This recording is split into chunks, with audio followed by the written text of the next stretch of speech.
Hello नमस्कार, मैं doctor Rajneesh Kumar आप सभी का एक बार फिर से हार्दिक स्वागत करता हूं।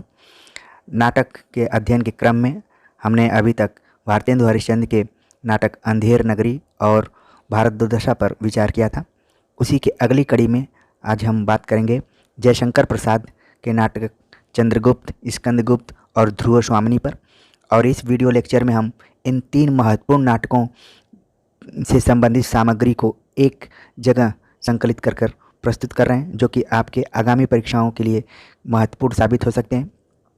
भारतेंदु हरिश्चंद्र के बाद जयशंकर प्रसाद नाटक के क्षेत्र में दोहरे बिंदु के रूप में आते हैं और इनकी एक खास विशेषता है कि ये ऐतिहासिक पृष्ठभूमि पर नवजागरण से जोड़ते हुए राष्ट्रीय आंदोलन से भी जोड़ते हुए अपने नाटकों की रचना की है और छायावाद के एक प्रमुख कवि रहे हैं। लेकिन नाटक के मामले में भी इनका कद छोटा नहीं रहा है। तो उन्हीं के तीनों नाटक जो कि ऐतिहासिक पृष्ठभूमि पर लिखे गए हैं, उनकी कथा वस्तु को हम देखेंगे और जो भी पात्र हैं, कितने अंकों में है, प्रकाशन कब हुआ था, जो भी परीक्षा के दृष्टिकोण से महत्वपूर्ण बिंदु होंगे उन पर हम चर्चा करेंगे। तो देखते हैं जयशंकर प्रसाद के नाटक चंद्रगुप्त, जिसका प्रकाशन सन 1931 ईस्वी में हुआ था और चंद्रगुप्त प्रसाद के नाट्य रचना का शिखर बिंदु कहा जा सकता है। यह नाटक कुल 4 अंकों में है। ठीक है, अगर इसके पात्रों पर बात करें तो पुरुष पात्र और स्त्री पात्र 2 कैटेगरीज की गई हैं। तो सबसे पहले पुरुष पात्रों पर बात करें तो चाणक्य, जिसकी कथन काफ़ी इम्पोर्टेंट है परीक्षा के दृष्टिकोण से, और इसका दूसरा नाम है विष्णुगुप्त। यह मौर्य साम्राज्य का निर्माता है। चंद्रगुप्त जो मौर्य सम्राट है, नंद मगध सम्राट है। और ध्यान देने वाली बात है कि परीक्षाओं में इसी तरह के सवाल पूछे जाते हैं कि मगध का सम्राट कौन था, तो नंद। मौर्य सम्राट चंद्रगुप्त। राक्षस, एक देख रहे हैं कि अलग तरीके का इसमें पात्र दिख रहा है। मगध का अमात्य है, मतलब कि ये मंत्री है मगध का। ठीक। वररुचि, वररुचि का दूसरा नाम कात्यायन है, ये भी मगध का अमात्य है, मतलब कि एक और दूसरा अमात्य हो गया। सक्टार, सक्टार मगध का मंत्री है, एक तरीके से ये तीसरा। आम्बिक, आम्बिक जो है तक्षशिला का राजकुमार है। इसको थोड़ा सा ध्यान रखने की ज़रूरत है। आम्बिक का, आम्बिक जो तक्षशिला का राजकुमार है, इंपॉर्टेंट करके इसको नोट कर लीजिए। सिंहरण, सिंहरण मालव गणमुख्य का कुमार है, एक तरीके से मालवा का राजकुमार है सिंहरण। पर्वतेश्वर पंजाब का राजा है। तो एक तरीके से ये जो तीनों पात्र लगातार दिए गए हैं, ये राजकुमार और राजा रहे हैं। सिकंदर ग्रीक विजेता है। फिलिप्स सिकंदर का क्षत्रप है। ये देख रहे हैं दोनों विदेशी पात्र यहाँ पर दिखाई पड़ रहे हैं। मौर्य सेनापति है जो चंद्रगुप्त का पिता है। और एनिसा क्रिटीज जो सिकंदर का सहचर है, ये तीसरा विदेशी पात्र है यहाँ पर। अगला जो पुरुष पात्र है देवबल, नागदत्त, गणमुख्य, ये सब मालव गणतंत्र के पदाधिकारी हैं। साइबर्टियस मेगास्थनीज, मेगास्थनीज को ध्यान में रखने की जरूरत है, यह एक यवन दूत है। गांधार नरेश है आम्बिक का पिता। शेल्युकस सिकंदर का सेनापति। दांडायन एक तपस्वी है। तो दांडायन भी कई बार परीक्षाओं में पूछा जाता है और इसके कथन भी इम्पॉर्टेंट हैं परीक्षाओं के दृष्टिकोण से। तो खासतौर से जब हम पुरुष पात्रों की बात करते हैं तो इसमें मेन जो पात्र हैं जिन पर ध्यान रखने की जरूरत है, चाणक्य, चंद्रगुप्त, नंद, राक्षस, आम्बिक, सिंहरण, पर्वतेश्वर, सिकंदर का तो नाम है ही। इसके बाद जो दांडायन है, शेल्युकस है, ये परीक्षा के दृष्टिकोण से इम्पॉर्टेंट है। अगर महिला पात्रों की बात करें तो इनसे ज़्यादातर सवाल पूछे जाते हैं महिला पात्रों से कि चंद्रगुप्त नाटक की जो स्त्री पात्र हैं कौन कौन सी हैं। अलका, अलका जो है तक्षशिला की राजकुमारी है। सुहासिनी सक्टार की कन्या है। कल्याणी मगध राजकुमारी है। तो ध्यान देने वाली बात है कि अगर ज़्यादा सही रहता एक तरफ पुरुष पात्र और दूसरी तरफ जो स्त्री पात्र हैं उनके संबंधों को भी आप अगर ध्यान में रखकर पढ़ें तो ज़्यादा क्लियर रहेगा परीक्षा के दृष्टिकोण से, क्योंकि बदलते हुए पैटर्न में अंदर तक घुसकर सवाल पूछने की कोशिश की जा रही है। तो पहले आप जानकारी रख लीजिए, बाद में कभी नए वीडियो लेक्चर में हम इनके संबंधों के बारे में भी बता देंगे। कल्याणी जो मगध राजकुमारी है। नीला, लीला ये कल्याणी की सहेलियाँ हैं। हो सकता है परीक्षा में पूछ दिया जाए कि कल्याणी की सहेलियों का नाम क्या था। मालविका सिंधु देश की राजकुमारी है। कार्नेलिया शेल्युकस की कन्या है। कई बार सवाल पूछा जाता है कि चंद्रगुप्त नाटक की जो नायिका है उसका क्या नाम है। नायक का तो नाम क्लियर हो जाता है, लेकिन नायिका के दौड़ में कार्नेलिया भी है। ठीक है, मौर्य पत्नी चंद्रगुप्त की माता है, एलिस कार्नेलिया की सहेली है। तो जब भी सवाल पूछ लिया जाएगा कि कार्नेलिया की सहेली कौन है, तो एलिस है। तो ये एक विदेशी नाम है, तो तुरंत पकड़ में आ जाएगा। बाकी इन पात्रों के नाम को भी ध्यान में रखने की ज़रूरत है। Alka, Suhasini, Kalyani, Malvika, Cornelia, Alice. ठीक है, तो ये स्त्री पात्र हैं। जैसा कि मैंने बताया कि कुल 4 अंकों में विभक्त है ये नाटक। तो अगर पहले अंक की बात करें तो उसमें जो मुख्य कथन आ रहा है, और जयशंकर प्रसाद के नाटकों की एक खास विशेषता ये भी है कि इसमें गीत योजना से युक्त रहता है नाटक। बीच बीच में संवादात्मक शैली से नाटक आगे बढ़ता है, और बीच बीच में कुछ उसमें गीत की भी योजना होती है। ठीक है, तो वही है, तुम कनक किरण के अंतराल में लुक छिप कर चलते हो क्यों। ये कथन जो है वो है सुहासिनी का। त्याग और क्षमा, तप और विद्या तेज व सम्मान के लिए हैं। यह कथन है चाणक्य का, जिसका कि दूसरा नाम विष्णुगुप्त है। अगला कथन है अति सुखों के लिए सोच क्यों, अनागत भविष्य का भय क्यों। यह सिंहरण का कथन है। ठीक है, अगला जो कथन है, मैं मगध का उद्धार चाहता हूँ पर यमन लुटेरों की सहायता से नहीं। ये चंद्रगुप्त का कथन है। मैं लेखक नहीं हूँ कात्यायन, शास्त्र प्रणेता हूँ, व्यवस्थापक हूँ। अगर टीचर जैसे कोई कथन आपको दिखाई पड़े तो जाहिर सी बात है कि वो चाणक्य का है, क्योंकि इस चंद्रगुप्त को बनाने में चाणक्य का बड़ा अहम रोल रहा है। तो यहाँ पर देखिए कथन कुछ इंडिकेट कर दिया जा रहा है कि ये चाणक्य का ही होगा। मैं लेखक नहीं हूँ कात्यायन, शास्त्र प्रणेता हूँ, व्यवस्थापक हूँ। मेरा देश है, मेरे पहाड़ हैं, मेरे नदियाँ हैं। ये कथन है अलका का। ठीक है, तो ये तो प्रथम अंक के कुछ इम्पॉर्टेंट कथन रहे हैं, और किन पात्रों द्वारा कहे गए हैं उनके बारे में हमने चर्चा की। अगर दूसरे अंक की बात करें तो दूसरे अंक में एक बहुत ही फेमस कथन यहाँ पर आ रहा है कि अरुण यह मधुमेह देश हमारा, जहाँ पहुँच अनजान क्षितिज को मिलता एक सहारा। ये कथन कई बार परीक्षाओं में पूछा जाता है, और ये कार्नेलिया द्वारा गाया गया है। अक्सर लगता है कि कार्नेलिया विदेशी पात्र है, तो ये भारत के लिए नहीं गा सकती है, लेकिन उसको भारत भूमि से एक तरीके से प्रेम हो गया था, उसके कारण उसने इस पंक्ति को कहा कि अरुण यह मधुमेह देश हमारा, जहाँ पहुँच अनजान क्षितिज को मिलता एक सहारा। एक कार्नेलिया द्वारा कहा गया है। तीसरे अंक में अगर बात करें तो जो कुछ कोटेशंस हैं, जिसमें कि यह स्वप्नों का देश, यह त्याग व ज्ञान का पालना, अन्य देश मनुष्यों की जन्मभूमि है, यह मनुष्यता की जन्मभूमि है। ये भी कार्नेलिया है जो कि चंद्रगुप्त से इस बात को कह रही है। अब तक का सबसे फेमस जो कि परीक्षाओं के दृष्टिकोण से काफ़ी इम्पोर्टेंट कोटेशन है कि समझदारी आने पर यौवन चला जाता है, मैं अविश्वास, कूट, चक्र और छलनाओं का कंकाल हूँ। ये चाणक्य द्वारा बोला गया कथन है। अगला जो चौथा अंक है, चौथे अंक में कुछ खास कोटेशंस हैं, उन पर बात कर लेते हैं। चौथे अंक में है कि पतन और कहाँ तक हो सकता है, ले लो मौर्य सम चंद्रगुप्त अपना अधिकार छीन लो। ये चाणक्य का कथन है चंद्रगुप्त के द्वारा। अरुण यह मधुमेह देश हमारा की तरह ही एक अन्य यहाँ पर देशभक्ति टाइप का जो पंक्ति है कि हिमाद्रि तुंग श्रृंग से प्रबुद्ध शुद्ध भारती, स्वयं प्रभा समुज्ज्वला स्वतंत्रता पुकारती। ये अलका द्वारा कहा गया कथन है, इसको ध्यान में रखिए। अरुण यह मधुमेह देश कार्नेलिया, और हिमाद्रि तुंग श्रृंग ये अलका का कथन है। अगला जो कोटेशन है कि यदि प्रेम ही जीवन का सत्य है तो संसार ज्वालामुखी है। ये कार्नेलिया कहती है, तो ध्यान में रखिए। मैं क्रूर हूँ केवल वर्तमान के लिए, भविष्य के सुख व शांति के लिए। यह कथन है चाणक्य का। तो आप देख रहे हैं कि चाणक्य का जो कथन है थोड़ा सा इसमें आक्रामकता लिए हुए इस कथन में, और बाकी अलका हो गई, कार्नेलिया हो गई, या फिर चंद्रगुप्त, इनके कथन में थोड़ा सा प्रेम का भाव दिखाई पड़ रहा है। अगला जो कोटेशन है, यह युद्ध ग्रीक भारतीयों का नहीं, यह अरस्तु व चाणक्य की चोट है। यह कार्नेलिया कथन है। युद्ध देखना चाहो तो मेरा हृदय फाड़ कर देखो मालविका। ये चंद्रगुप्त कहता है। यहाँ पर जो मालविका है एक पात्र है चंद्रगुप्त की, स्त्री पात्र, तो इसको ध्यान में रखने की ज़रूरत है।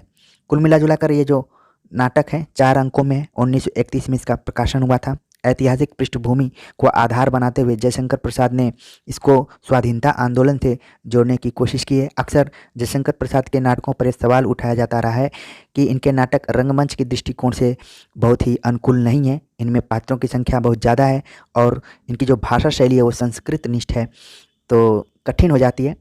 तो इसको लेकर जयशंकर प्रसाद ने एक कोटेशन भी कहा था, उनका कथन था कि नाटक रंगमंच की दृष्टिकोण से नहीं लिखे जाने चाहिए बल्कि रंगमंच नाटक की दृष्टिकोण से होना चाहिए। वो ठीक है, तो वो भी कई बार परीक्षाओं में पूछा जाता है, ध्यान में रखने की ज़रूरत है। अब हम बात करते हैं दूसरे नाटक पर, जो इनका दूसरा नाटक है स्कंदगुप्त, जिसका प्रकाशन सन 1928 ईस्वी में हुआ था। ठीक है, और यह नाटक 5 अंकों में विभक्त है। प्रसाद ने अपने नाटक स्कंदगुप्त में भारत तथा यूरोप दोनों की नाट्य कलाओं का समावेश किया है। अगर इसके पुरुष पात्रों पर बात करें तो इसमें भी ढेर सारे पुरुष पात्र हैं और ख़ास तौर से रंगमंच की दृष्टिकोण की कठिनता से की दृष्टिकोण से जो सवाल उठाया गया था वो स्कंदगुप्त को ही ध्यान में रखकर उठाया गया था। तो इसके अगर पात्रों पर बात करें, पुरुष पात्र हैं स्कंदगुप्त, कुमारगुप्त, गोविंदगुप्त, पर्णदत्त, कई बार एग्जाम में पूछ लिया जाता है, चक्रपालित, वंधुवर्मा, भीमवर्मा, मातृगुप्त, मातृगुप्त एक कवि के रूप में, प्रपंच बुद्धि, ये भी पूछ लिया जाता है, शर्वनाग, कुमारदास, पूरगुप्त, भट्टार्क, भट्टार्क का भी कई बार जिक्र होता है, पृथ्वीसेन, खिंगिल, प्रख्यात कीर्ति। इसमें कुछ ऐसे पात्र हैं जिनका संबंध श्रीलंका इत्यादि से भी है, तो कई बार सवाल पूछ लिया जाता है कि कौन विदेशी पात्र है या फिर श्रीलंका से किसका संबंध है। ठीक है, तो ध्यान में रखिए। और स्त्री पात्र जो हैं, स्त्री पात्र जिसमें कि देवकी है, अनंत देवी, जयमाला, देवसेना, विजया, रामा, मालिनी। तो परीक्षाओं में ज़्यादातर स्त्रियों से भी संबंधित प्रश्न आते हैं कि फला नाटक में कौन सी स्त्री पात्र है, कौन पुरुष पात्र है। तो ध्यान रखिए, अभी चंद्रगुप्त के बारे में हमने चर्चा की थी, यहाँ पर स्कंदगुप्त के पात्रों का परिचय हमने पाया कि कौन कौन से पात्र हैं। कुछ जो डिफरेंट तरीके के नाम दिख रहे हैं पात्रों का, उनको आपको दिमाग में रखना पड़ेगा, कई बार परीक्षाओं में आ जाते हैं।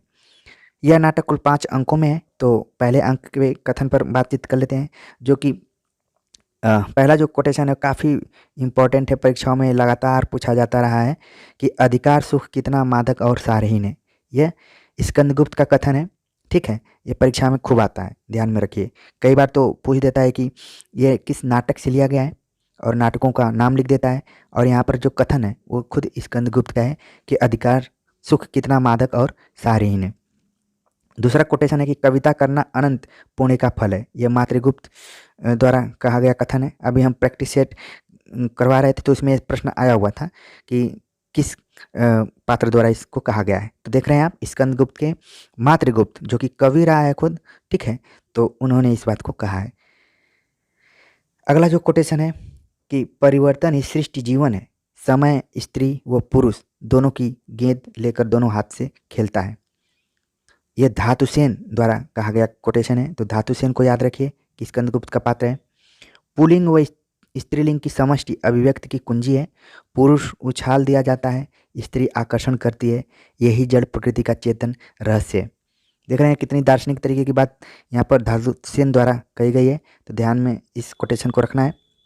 अगर दूसरे अंक की बात करें तो दूसरा जो अंक है उसमें ये भी जो कोटेशन है कई बार पूछा जाता है कि क्षमा पर मनुष्य का अधिकार है, वह पशु के पास नहीं मिलती, उठो मैं तुम्हें क्षमा करती हूँ। यह जो कोटेशन है देवकी द्वारा कहा गया है शर्वनाग से। ठीक है, एक पात्र देवकी ने शर्वनाग से इस बात को कहा है। अगला जो कोटेशन है ये भी काफ़ी इम्पोर्टेंट है कि पवित्रता की भाप है मलिनता, सुख का आलोचक है दुख, पुण्य की कसौटी है पाप। यह देवसेना द्वारा कहा गया कथन है। देवसेना ने एक कथन और कहा कि प्रत्येक परमाणु के मिलने में एक समय है, प्रत्येक परमाणु के मिलन में एक समय है, देवसेना द्वारा इसको कहा गया है। अगला जो अंक है तीसरा अंक, इसमें जो कोटेशन है कि हाँ, यवनों से उधार ली हुई सभ्यता नाम की विलासिता के पीछे आर्य जाति उसी तरह पड़ी है जैसे कुलवधु को छोड़कर कोई नागरिक वेश्या के चरणों में। यह एक सैनिक इस कथन को कह रहा है। ठीक है, और अगला जो कोटेशन है कि उतरोगे अब कब भूभार मानवता में राक्षसत्व का अब है पूर्ण प्रचार। यह मातृगुप्त व मुग्दल का संवाद है। मुग्दल देख रहे हैं, एक पात्र यहाँ पर है, कई बार एग्जाम में पूछ लिया जाता है कि मुग्दल का संबंध किस नाटक से है या फिर अ, इसका कहाँ से ये पात्र लिया गया है। ठीक है, अगला जो चौथा अंक है जो कोटेशन है यहाँ पर, धर्म के अंधभक्तों मनुष्य अपूर्ण है, इसलिए सत्य का विकास जो उसके द्वारा होता है अपूर्ण होता है। ठीक है, ये प्रख्यात कीर्ति द्वारा बोला गया कोटेशन है या कथन है। अगर पंचम अंक की बात करें, जो पांचवा अंक है कि आवश्यकता ही संसार के व्यवहारों की दलाल है, ये विजया का कथन है, एक नई पात्र आप यहाँ पर देख रहे हैं। अगला जो कोटेशन है, जिए तो सदा उसी के लिए, यही अभिमान रहे, यह हर्ष न्यौछावर कर दें, हम सर्वस्व हमारा प्यारा भारतवर्ष। यह किसका है? मातृगुप्त का कथन है, और इसमें राष्ट्रीय चेतना दिखाई पड़ रही है और देशभक्ति का भी इसमें थोड़ा सा पुट दिखाई पड़ रहा है। और सबसे मेन जो कोटेशन अब आ रहा है कि आह वेदना मिली विदाई, ये देवसेना द्वारा कोटेशन है, और ये कोटेशन कई बार एग्जाम में पूछा गया, इसको इम्पोर्टेंट करके आप दिमाग में रख सकते हैं। ठीक है, तो इस तरीके से हमने स्कंदगुप्त पर विचार कर लिया, उसके पात्रों पर, उसकी जो प्रमुख पंक्तियां हैं जो कि परीक्षाओं में पूछी जाती हैं उन पर हमने विस्तार से विचार कर लिया। उम्मीद है कि आप सभी को समझ में भी आ रहा होगा। अगर टेक्स्ट नहीं पढ़े होंगे तो थोड़ा बहुत परिचय भी हो गया होगा इन दोनों नाटकों से, चंद्रगुप्त से भी और स्कंदगुप्त से भी। ठीक है, और जब दोबारा पढ़ेंगे तो और क्लियरिटी के साथ आपके दिमाग में चीज़ें बैठ जाएंगी। अब हम देखते हैं जो तीसरा नाटक है, काफ़ी इम्पॉर्टेंट नाटक, भारतेंदु जयशंकर प्रसाद का, जिसका प्रकाशन सन 1933 ईस्वी में हुआ था। और एक तरीके से जो इन तीनों नाटकों पर मैं बात कर रहा हूँ, तो सबसे पहले का नाटक है स्कंदगुप्त जो 1928 में प्रकाशित हुआ था, फिर चंद्रगुप्त 1931 में, और ध्रुव स्वामिनी जो कि 1933 में प्रकाशित हुई थी। ठीक है, यह नाटक कुल 3 अंकों में है, और नाटकों के अंकों का भी ध्यान में रखिए। ध्रुव स्वामिनी 3 में है, चंद्रगुप्त 4 में है, और स्कंदगुप्त 5 में है। 3, 4, 5 इनका अपने हिसाब से क्रम बना लीजिए, और प्रकाशन नंबर्स को भी ध्यान में रखिए। ध्रुव स्वामिनी की जो केंद्रीय समस्या है जिस पर लिखा गया है वह स्त्री पुनर्विवाह इसका चित्रण किया गया है, साथ ही स्त्री पात्रों की सशक्तिकरण का भी चित्रण इसमें दिखाई पड़ता है। अगर इसके पात्र योजना पर बात करें कि कौन कौन से पात्र हैं, तो पहले पुरुष पात्रों पर बात करते हैं। इसमें भी चंद्रगुप्त का नाम है, रामगुप्त, शिखर स्वामी, पुरोहित, सकराज, खिंगिल, मिहिरदेव। तो आप देख रहे हैं कि खिंगिल स्कंदगुप्त में भी था, और चंद्रगुप्त नाटक में चंद्रगुप्त तो है ही। तो इन दोनों पात्रों को आप ध्यान में रखें। हो सकता है कि अगर कभी ऑप्शंस में ध्रुव स्वामिनी आ जाता है तो थोड़ा सा आपको संभल कर इसका आंसर देना पड़ेगा। बाकी रामगुप्त, शिखर स्वामी, पुरोहित, शकराज, मिहिरदेव, ये तो एकदम निसंदेह आपको दिमाग में रखना पड़ेगा इन पात्रों का नाम। बाकी अगर स्त्री पात्रों की बात करें तो ध्रुव स्वामिनी, मंदाकिनी, कोमा। कोमा का नाम कई बार परीक्षाओं में पूछा जाता है कि इसका संबंध किस नाटक से है, तो आपका जवाब होगा ध्रुव स्वामिनी से। ठीक है, बाकी मंदाकिनी को भी ध्यान में रखिए, ध्रुव स्वामिनी। कुल 3 ही इसमें पात्र दिखाई पड़ रहे हैं महिला पात्रों में। अगर अन्य पात्रों की बात करें तो उसमें सामंत कुमार, शक सामंत, प्रतिहारी प्रहरी, दासी, कुबड़ा, बौना, हिजड़ा, नर्तंकिया, खड़गधारिणी, ये सब भी पात्र दिखाई पड़ रहे हैं। तो इनसे ज़्यादातर सवाल नहीं पूछे जाते हैं, लेकिन जो पुरुष पात्र और स्त्री पात्र हैं उनसे ज़्यादातर सवाल पूछे जा सकते हैं। हमने बताया कि कुल ये 3 अंकों में विभाजित है। तो अगर पहले अंक पर बातचीत करें कि क्या है, उसमें कोटेशन क्या क्या है। राजनीति के सिद्धांत में राष्ट्र की रक्षा सब उपायों से करने का आदेश है, यह शिखर स्वामी का कोटेशन है।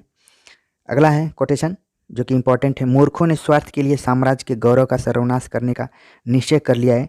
सच है, वीरता जब भागती है तो उसके पैरों से राजनीतिक छलछंद का धूल उड़ती है। ये काफ़ी इंपॉर्टेंट, परीक्षाओं में लगातार ये पूछा जाता रहा है। ये कोटेशन है मंदाकिनी का। जीवन विश्व की संपत्ति है, प्रमाद से, क्षणिक आवेश से या दुख की कठिनाइयों से उसे नष्ट करना ठीक तो नहीं। यह कोटेशन कथन कहा गया है चंद्रगुप्त द्वारा। ठीक है, तो ये सब ध्रुव स्वामिनी से लिए गए हैं। अगर दूसरे अंक की बात करें तो दूसरे अंक में जो खास कोटेशन आता है कोमा द्वारा कहा गया है कि यौवन तेरी चंचल छाया। ठीक है, छल का बहिरंग सुंदर होता है, ये मिहिर देव का कथन है। प्रेम का नाम न लो, वह एक पीड़ा थी जो छूट गई, ये कोमा सकराज से कहती है। तो कोमा के जो भी कथन हैं उनको ध्यान में रखने की ज़रूरत है। परीक्षाओं में ये कई बार कोटेशन आ जाते हैं और पूछ दिया जाता है कि किस नाटक से लिया गया है या फिर किसके द्वारा कहा गया है। अगला जो कोटेशन है कि सौभाग्य और दुर्भाग्य मनुष्य की दुर्बलता के नाम है, मैं तो पुरुषार्थ को ही सबका नियामक समझता हूँ। यह शकराज द्वारा कहा गया है।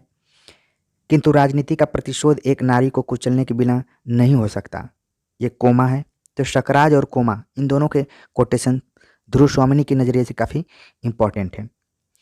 राजनीति ही मनुष्य के लिए सब कुछ नहीं है। राजनीति के पीछे नीति से भी हाथ न धो बैठो, जिसका विश्वास मानव के साथ व्यापक संबंध है। ये मिहिर देव का कथन है।